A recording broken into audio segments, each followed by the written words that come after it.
Rich first-hand experiences in the early years setting.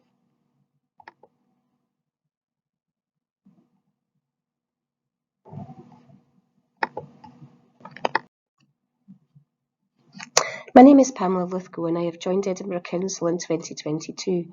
I'm a senior early years officer at a newly built school in Morningside called Canaan Lane Primary School in ELC.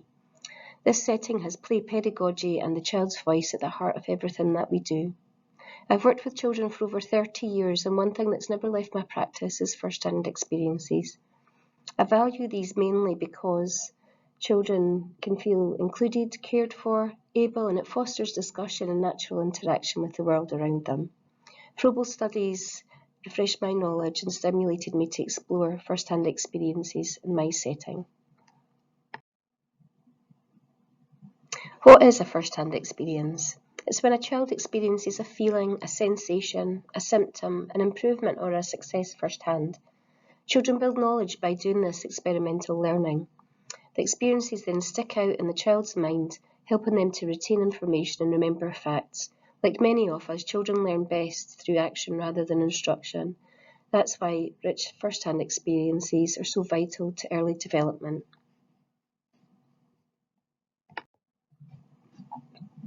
Frederick Froebel.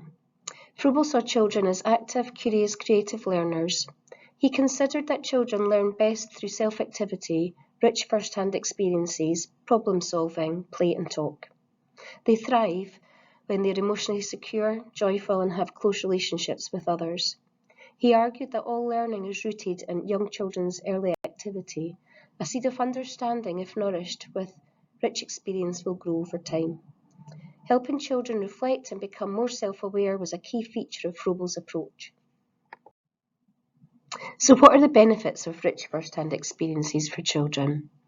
It can have positive effect on children's well-being and self-esteem.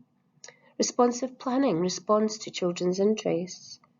Children learn about the world around them. They develop critical thinking. It gives children access to natural resources. Provides curiosity to gain children's interest and involvement. It shapes their knowledge and understanding of how things work. Children will independently explore, investigate and discover. Provides real-life experiences that children can recall and act out in their play. It reaches out to all areas of the curriculum. It can promote health initiatives within your setting. Fosters a caring, nurturing environment where people care and value them. Children can take leadership. It helps build community links. And it develops skills for life. Shows how vitally important providing first-hand experiences for children, because there are many, many benefits. Play builds on rich first-hand experiences. Play is central to a Froebelian approach. However, the play provision materials are not always enough. Play thrives on first-hand experiences. Play which reflects the free activity of the child's mind must give back again that which education and experience have taught them, suggesting that play is a way of pulling together aspects of experiences and learning that the child has gained. An example of this within our nurseries, a few weeks ago, a child went into the block area and started to set out round sticks, and said that she was setting the table. She continued to place some cylinders beside the discs and said that they were Christmas crackers. Through discussion, she informed me that she was setting the table for Christmas and that her granny was coming. The focus in her play has come from the experience that she had at Christmas, and previously her play would not have had this understanding. So rich first-hand experience is the significant resource for play. Play helps build connections between the outer world of new experiences and the inner world of ideas and feelings.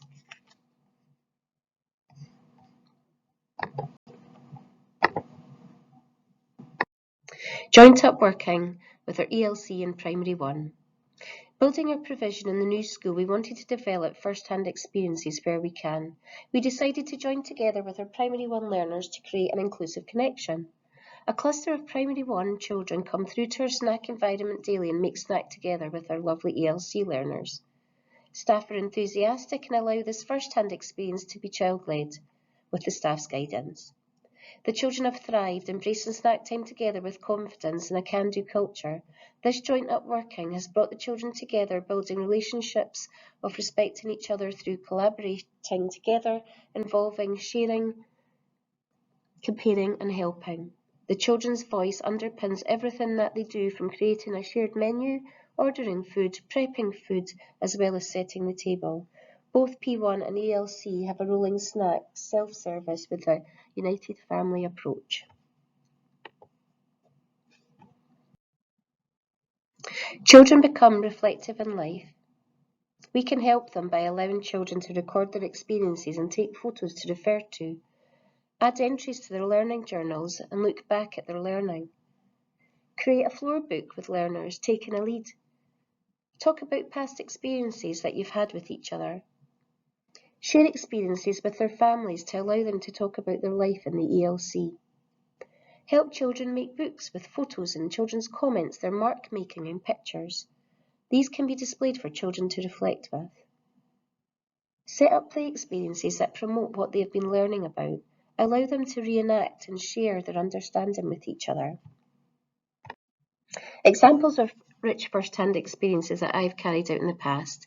All children at various ages and abilities can enjoy these interactions at their pace and understanding. We've brought farm animals into the nursery. Make fresh bread in our routine. We have animals to care for in the ELC. We took children to the orchard to pick apples and returned to make apple crumble for them to eat. Go fishing.